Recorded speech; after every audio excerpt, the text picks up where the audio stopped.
मागणी असणाऱ्या क्षेत्रामध्ये आपण पोहोचत नाही.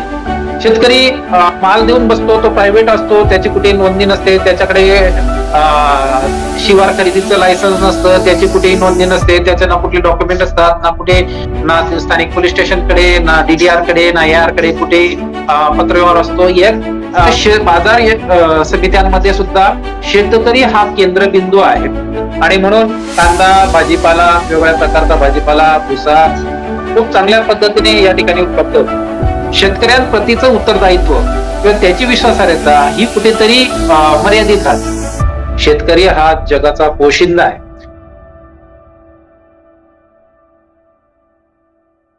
नमस्कार सर, स्वागत आहे तुमचं आजच्या या विशेष चर्चेमध्ये. आज आपण कृषी उत्पन्न बाजार समिती आणि शेतकरी या संबंधित चर्चा करणार आहोत. तर सर, आमच्या दर्शकांसाठी तुमच्या थोडक्यात परिचय करून द्या. नमस्कार सर्वांसाठी. खऱ्या अर्थाने आज आपण जो काही सदर चालवत आहोत त्या सदरामध्ये सर्वांचं खरं तर स्वागत.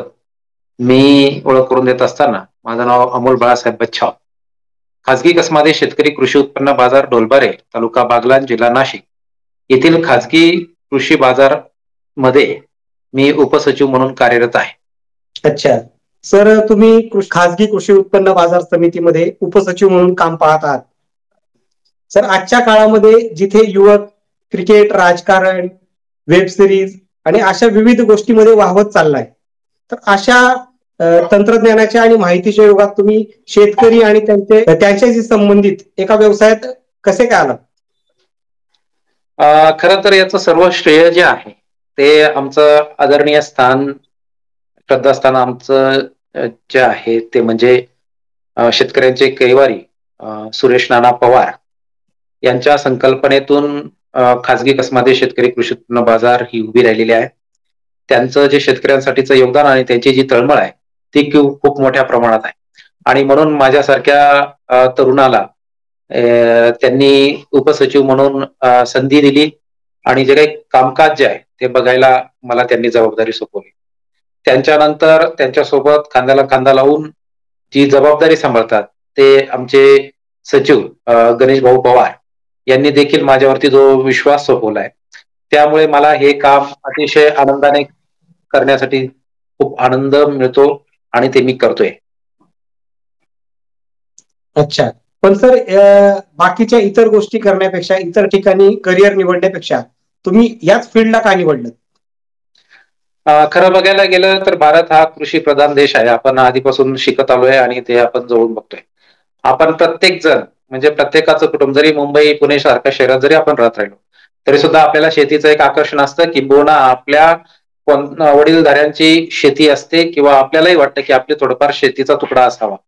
जरी शेतीचा आज तुकडीकरण झालेला आहे, परंतु भारतीय अर्थव्यवस्थेचा जो कणा आहे तो शेती आधारित आहे, ते आपल्याला नाकारून चालणार नाही. आणि जर आपल्याला समाजासाठी काही करायचं असेल, शेतकरी हा जगाचा पोशिंदा आहे आणि त्याला पुढे घेऊन जाणं किंवा त्याच्यासाठी एक चांगलं व्यासपीठ तयार करणं, त्याच्यासाठी प्रामाणिक तळमळीने काम करणं हे खूप मोठं क्षेत्र आहे. याच्यामध्ये खूप मोठ्या संधी आहेत आणि म्हणून त्या अर्थाने आपण चांगलं शिक्षण घेऊन, बाजाराची चांगली माहिती घेऊन, संपूर्ण जी काही अर्थव्यवस्था आहे याची माहिती घेऊन सामान्यातल्या सामान्य शेतकऱ्याला चांगल्यातला चांगला लाभ मिळवून देण्यासाठीच आपण चांगल्या तरुणांनी जर समजा या व्यवस्थेमध्ये जर एंटर केलं तर खूप चांगल्या पद्धतीने आपल्याला शेती, अर्थव्यवस्था आणि शेतकरी यांच्यासाठी आपलं योगदान देता येऊ शकतं. तुम्ही सांगितलं की ही खाजगी कृषी उत्पन्न बाजार समिती आहे, तर सर, सरकारी आणि खाजगी या बाजार समितीमध्ये नेमका फरक काय असतो आणि शेतकऱ्यांना नेमकं कुठं फायदेशीर असतं? अतिशय चांगला प्रश्न आहे. तसं बघायला गेलं तर साधर्म्य जर बघायला गेलं तर महाराष्ट्र कृषी उत्पन्न खरेदी विक्री अधिनियम 1963 आणि 1967 हे जे अधिनियम आहेत आणि त्याच्या आधी म्हणजे त्याचा जो इतिहास जर बघायला गेला तर 1886 वसाहतकालीन पासून आपण खरेदी विक्री विनिमय याच्या संदर्भात वेगवेगळे जे काही अधिनियम आहेत, उपविधी आहेत, नियमावली आहेत त्या करण्यात आलेले. परंतु आता सध्याचे जे पणन व्यवस्थेचं जे काम चालतं ते 1963 आणि 1967च्या नियमानुसार चालतात. आणि जर बघायला गेलं तर सरकारी ज्या कृषी समित्या ज्या आहेत तर त्यांचं कामकाज आणि खाजगी कृषी समित्यांचं कामकाज हे सारख्या पद्धतीने चालतं. खरं बघायला गेलं तर हा जो काही 1963 आणि 1967चा अधिनियम जो आहे त्या अनुषंगानेच त्यांना बांधित राहून त्या पद्धतीनेच खाजगी बाजार समित्यांनाही कामकाज करावं लागतं आणि सरकारी समित्यांनाही कामकाज करावं लागतं. याच्यामधला जो फरक जो आहे तो बेसिक असा आहे की खाजगीमध्ये जी मालकी जी आहे ती खाजगी संचालक मंडळाची असते, म्हणजे जे जे ओनर्स असतात त्यांची मालकी असते, संपूर्ण त्यांची मालकी यामध्ये असते. आणि सरकारीमध्ये असं असतं की सहकारी तत्वानुसार किंवा स्थानिक स्वराज्य संस्थांच्या ज्या निवडणुका लागतात त्यानुसार सरकारचं जे काही संचालक मंडळ निवडलेलं असतं त्या संचालक मंडळांकरवी ते बाजार समितीचं कामकाज चालतं. परंतु त्याला जे काही कायदेशीर आधार जो असतो तो 1963, 67 आणि वेळोवेळी जे शासनाचे नियमावली जे असतात याच्यानुसार कामकाज चाललेलं असतं. हा तो बेसिक फरक आहे. परंतु शेतकऱ्याला उत्तरदायित्व जे आहे शेतकऱ्याच्या प्रतीचं हे दोघांचं हे सारखंच असतं. किंबहुना याच्यामधलं जर आपण जर बघायला गेलं की आतापर्यंतच्या ज्या सरकारी ज्या ठिकठिकाणच्या मोजक्या ज्या बाजार समित्या होत्या, कृषी उत्पन्न बाजार समित्या होत्या, याच्यामध्ये काही विशिष्ट घटकांचंच किंवा विशिष्ट व्यापारी घटकांचंच किंवा विशिष्ट लोकांचं जे मक्तेदारीचं जे काही कामकाज चालू होतं ती मक्तेदारी मोडीत काढण्यासाठीचं शेतकऱ्यांना जास्तीत जास्त स्पर्धात्मक बाजार यंत्रणा विपणन व्यवस्था उपलब्ध करून देण्यासाठीचं जे कामकाज जे आहे ते खाजगी बाजार समितींच्या माध्यमातून या महाराष्ट्रामध्ये खूप चांगल्या पद्धतीने चालू आहे. जर आपण जर बघितलं की तालुक्यात जर एकच जर बाजार समिती असली किंबहुना जर त्याच्याशिवाय जर पर्याय जर नसला तर तिथल्या व्यापारी घटकाचा असेल किंबहुना त्या संचालक मंडळाचा असेल शेतकऱ्यांप्रतीचं उत्तरदायित्व किंवा त्याची विश्वासार्हता ही कुठेतरी मर्यादित राहते. त्याला जर स्पर्धा आपण जर तयार केली तर निश्चितच शेतकऱ्याला हा अधिकाधिक लाभ मिळेल, स्पर्धात्मकता तयार होईल आणि याच्यामधून जास्तीत जास्त नवीन व्यापारी घटक तयार होईल, जी मक्तेदारी जी ही मोडीत काढली जाईल आणि शेतकऱ्यांना जास्तीत जास्त बाजार यंत्रणा ज्या आहेत त्या सक्षम तयार होतील आणि याच्या माध्यमातून शेतकऱ्यांना 2 पैसा अधिक मिळेल. या पद्धतीचं हे जे काही कामकाज आहे हे आपल्याला उपयोगी ठरेल. सर, जर जेव्हा खाजगीचा विषय येतो तेव्हा त्यात अधिकृत अनधिकृत असाही विषय होऊ शकतो. तर मग अधिकृत आणि अनधिकृत बाजार समिती असं हे कसं काय शेतकऱ्यांनी ओळखायचं?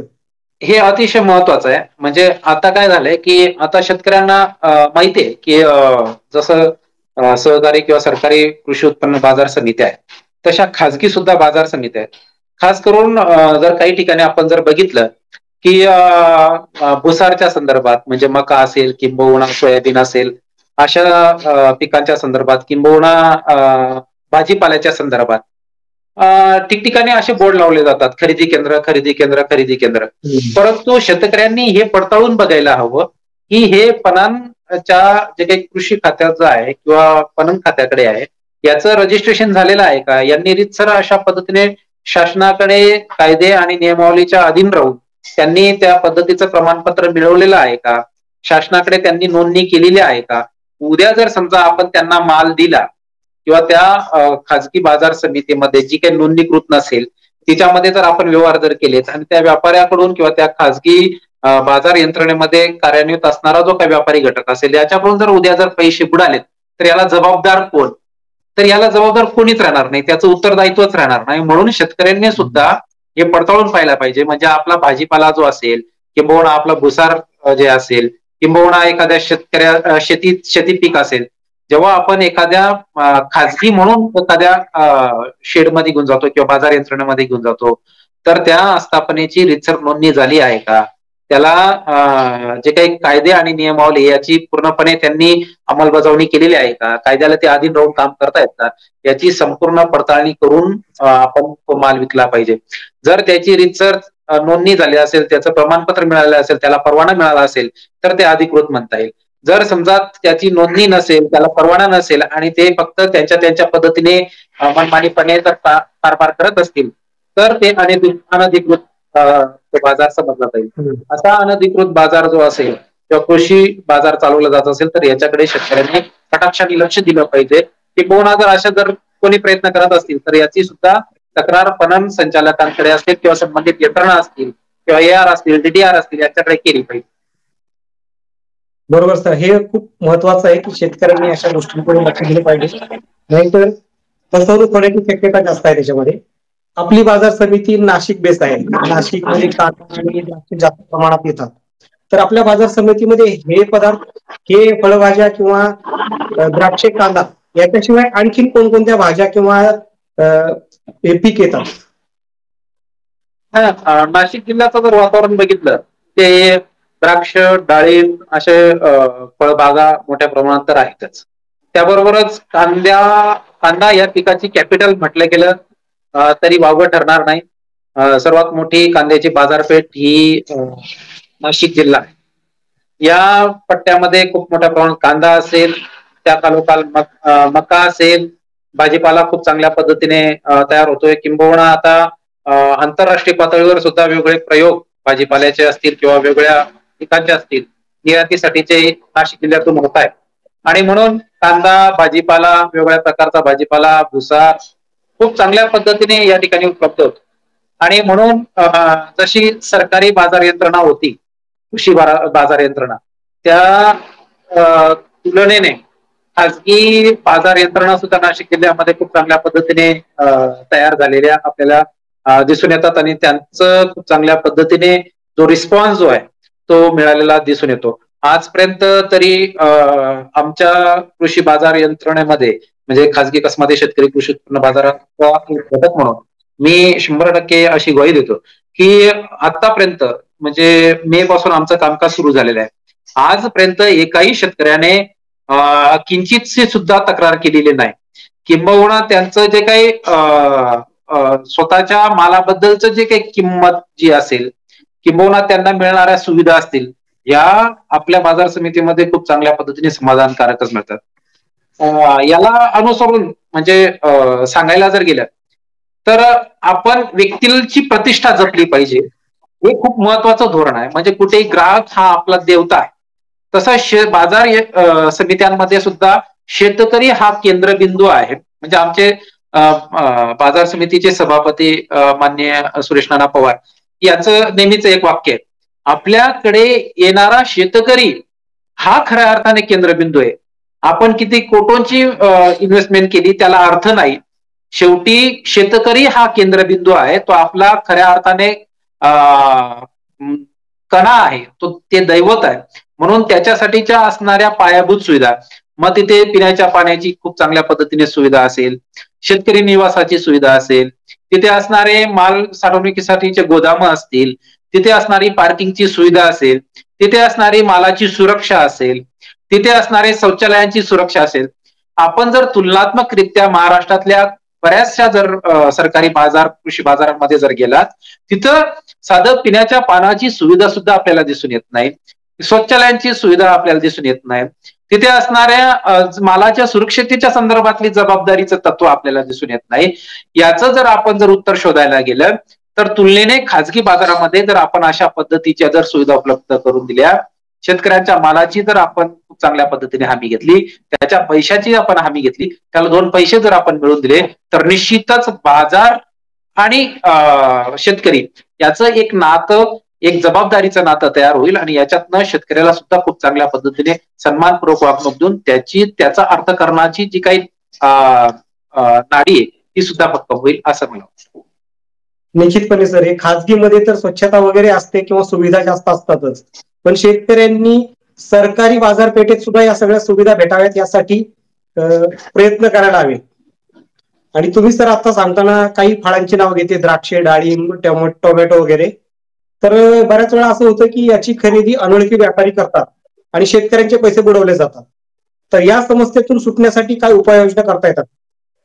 अतिशय महत्वाचा मुद्दा मांडला. आता काय झालंय, आता कोणी उठतं की आम्ही निर्यात करतो, आम्ही खूप चांगल्या पद्धतीने एक्सपोर्ट करतो, आमची अशी कंपनी आहे, आमची तशी कंपनी आहे, असं सांगून शेतकऱ्यांकडे जातात. सुरुवातीचे 1-2 बिलं देतात, किंबहुना त्या गावामध्ये 1-2 शेतकऱ्यांचे चांगले पैसे दिलेले असतात, चांगली ओळख तयार करून घेतात. आणि अचानक मध्यंतरी बातमी येते की अमुक अमुक कंपनीने आमच्याकडून माल घेतला होता, अमुक अमुक कंपनीने अशा शेतकऱ्याकडून माल घेतला होता, इतके लाख आमचे बुडाले, तो गेला, तो आलाच नाही, त्याचं फोनच लागत नाही, त्याचा पत्ताच मिळत नाही, अशा पद्धतीने खूप तक्रारी आहेत. नाशिक जिल्ह्यात तर खूप तक्रारी. नाशिक जिल्ह्यामध्ये द्राक्ष असतील, टोमॅटो असतील, डाळिंबाचे पैसे असतील, हे दरवर्षी खूप मोठा पैसा बुडेलेला आपल्याला ऐकायला मिळतात. मागच्याच आठवड्यात आम्ही एक मोठ्या पणनच्या अधिकाऱ्यांसोबत चर्चा करत असताना त्यांनी सुद्धा ही चिंता व्यक्त केली, अधिकृतपणे सांगतोय मी, त्यांनी सुद्धा ही चिंता व्यक्त केली की शेतकरी असा म्हणजे 2 पैसे जास्त मिळत आहेत या हव्यासापोटी बेमालूमपणे किंवा भोळेपणाने अनोळखी चेहऱ्याला किंवा अनोळखी व्यापाऱ्याला माल देऊन बसतो. सुरुवातीच्या बिल निघतात, नंतरचं मोठं बिल अडकून राहतं किंवा मग ते पैसेच भेटत नाहीत. असे खूप सारे उदाहरण आहेत. मग याच्या संदर्भात आपण काय केलं पाहिजे? तर बडे बडे अधिकारी सुद्धा याच्या संदर्भात खूप चिंतातूर आहेत. शेतकरी माल देऊन बसतो, तो प्रायव्हेट असतो, त्याची कुठे नोंदणी नसते, त्याच्याकडे शिवार खरेदीचं लायसन्स नसतं, त्याची कुठेही नोंदणी नसते, त्याच्या ना कुठले डॉक्युमेंट असतात, ना कुठे ना स्थानिक पोलीस स्टेशनकडे, ना डीडीआर कडे, ना एआर कडे कुठे पत्रव्यवहार असतो. हे खूप मोठ्या प्रमाणात घडलेले उदाहरणं आपल्याला दिसून येतात. त्यामुळे शेतकऱ्यांनी हे पडताळून पाहायला पाहिजे किंवा मग माल देताना जी रक्कम ठरलेली आहे त्या रकमेचा जो काही पैसा असेल की रक्कम असेल, जो काही ठरलेला असेल तो व्यवहार पूर्ण करून घेतला पाहिजे. कुठे आपण फसणार नाही याची काळजी शेतकऱ्याने स्वतःहून घेतली पाहिजे. हेच नाही तर आपल्या जवळच्या ज्या बाजारपेठा आहेत याच्यामध्ये आपण जास्तीत जास्त आपलं जे काही विक्री विपणन जी प्रक्रिया आहे ही राबवली पाहिजे. बाहेरचा अनोळखी व्यक्ती येतो, तो आपल्याकडून माल घेऊन जातो, त्याच्याबद्दलचं उत्तरदायित्व हे कोणी निश्चित करावं? ते जर पैसे बुडावले, आपण ते कोणाला शोधावं, कोणाकडे जावं, कोणाकडे तक्रार करावी? तर आपल्याकडे कुठलाही पर्याय नसतो. शेतकऱ्यांकडे खूप कष्टाने कमावलेला हा माल जो असतो, 2-2 म्हणजे 4-4, 6-6 महिने कष्ट करून हा माल पिकवलेला असतो. त्यामुळे त्या मालाची आपण विक्री करत असताना आपण अधिकृत व्यक्तीकडेच केली पाहिजे, अधिकृत बाजार समितीमध्येच केली पाहिजे. हे आपण समजून घेतलं पाहिजे. बरोबर सर.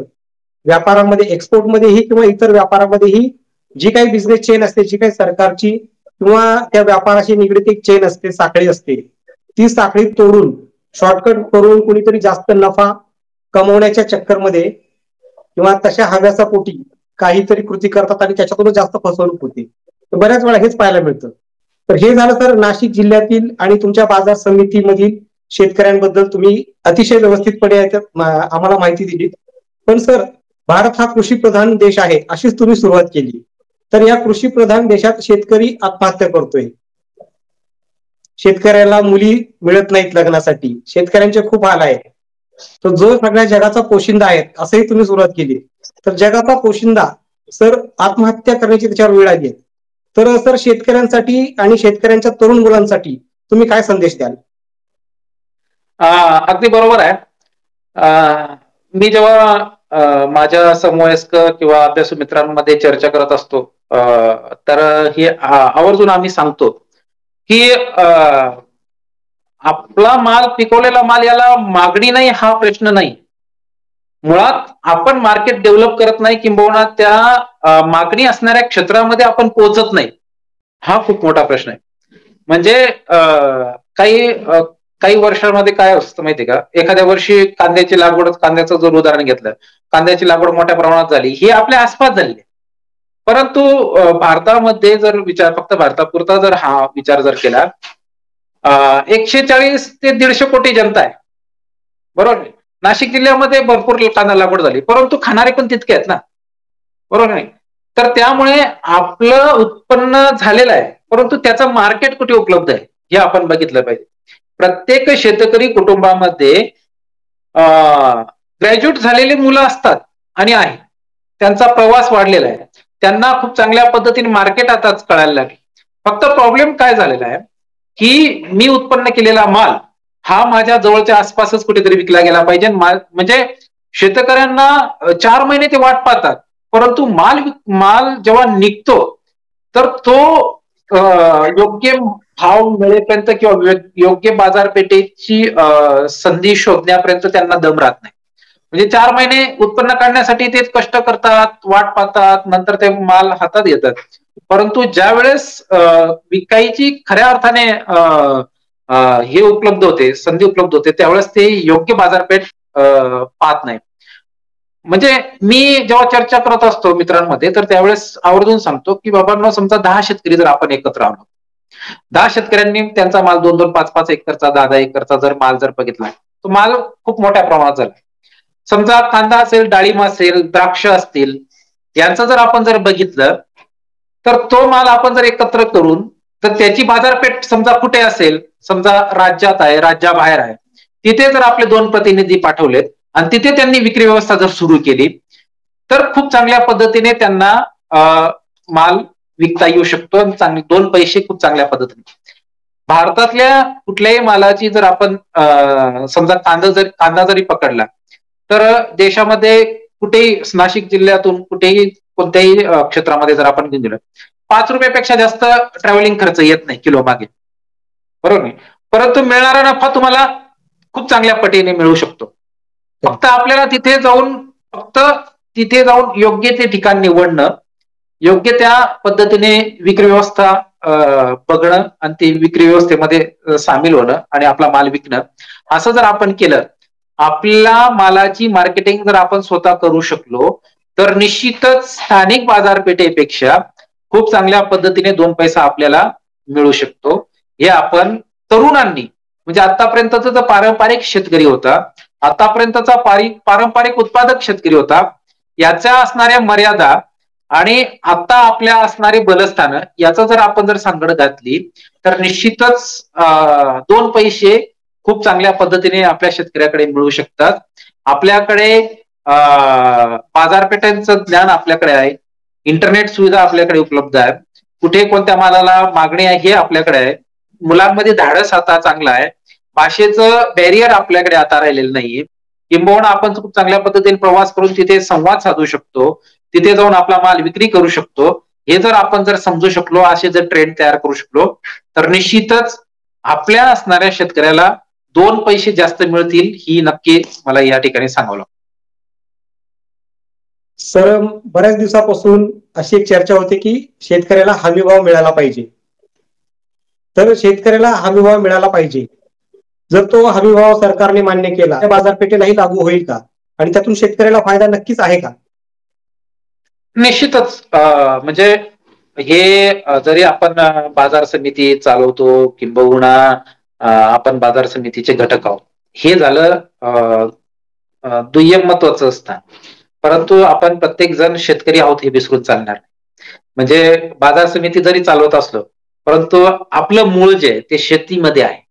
आणि म्हणून जर बघितलं तर जो असणारा उत्पादन खर्च आणि 4 महिने जर थांबून जर आपण जर त्याचं जर कॅल्क्युलेशन केलं, तर आपली मजुरी सुद्धा निघत नाही शेतकऱ्याची. किंबहुना शेतकरी कुटुंब, अल्पभूधारक शेतकऱ्याचं जर आपण जर बघितलं, घरातले किमान 4 लोक, किमान 4, जास्तीत जास्त लागतात, परंतु किमान 4 एकरी पद्धतीने जर आपण बघितलं, त्याचा होणारा खर्च 4 महिने आपण पाहिलेली वाट, त्याच्यानंतरचा असणारा भांडवली खर्च, नंतर त्याचा असणारे एकूण मजुरी खर्च, याच्यामध्ये जर आपण जर बघितलं, त्याचं जर कॅल्क्युलेशन बघितलं आणि त्याच्यानंतर जर आपण जर विकायला गेलो तो माल, तर त्याचा जर गुणाकार भागाकार जर केला, तर शेवटी जर आपली मजुरी किंवा पाणी हे जर बघितलं ना, याचं जर आपण कॅल्क्युलेशन बसवलं, तर ते सुद्धा सुटत नाही खरं बघायला गेलं. म्हणून उत्पादन खर्च आणि त्याला जोडून असलेला नफा, ठराविक नफा, शासनाचा जो काही नियमावलीनुसार बसेल किंवा त्याचं एकमत होईल, या पद्धतीने कॅल्क्युलेशन करून जर हमी भाव जर लागू केला, तर निश्चितच शेतकरी तर याचं स्वागतच करेल, किंबहुना तो वाटच पाहतोय. परंतु संपूर्ण व्यापारी असतील, किंबहुना बाजार समिती असतील, बाजार समितीतले घटक असतील, प्रशासकीय घटक असतील, याचं स्वागत करतीलच, किंबहुना करायलाच पाहिजे. कारण शेतकरी जो असतो तो प्रचंड कष्ट करून, मेहनत करून माल पिकवतो, संपूर्ण कुटुंबाला कामाला लावतो, कष्ट करतो आणि शेवटीच त्याची गोळाबेरीज जर बघितली, तर त्याची असणारी मजुरी असेल, त्याने स्वतःने दिलेले एफर्ट्स असतील, किंवा भांडवली खर्च असेल, याचा असणारा व्याज असेल, हे कुठेही ताळमेळ बसत नाही. म्हणून निश्चितच याचा शासन दरबारी सुद्धा आणि कायदे मंडळाने सुद्धा खूप चांगल्या पद्धतीने विचार करायलाच पाहिजे. वास्तविक देशाला स्वातंत्र्य मिळून 75-76 वर्ष उलटून गेलेत, तरी सुद्धा खऱ्या अर्थाने आर्थिक स्वातंत्र्य जे आहे शेतकरी या घटकाला मिळालेलं नाही. हे दुःख आजही आपण बघायला पाहिजे आणि संवेदनशीलपणे समजून घेतलं पाहिजे. शेतकऱ्याने केलेले कष्ट, त्याचा लागलेला भांडवली खर्च आणि त्याची असणारी अपेक्षा हे समजून घेतलं पाहिजे आणि त्याच्यातनं शेतकऱ्याला 2 पैसे कसे मिळतील हे आपण संवेदनशीलपणे.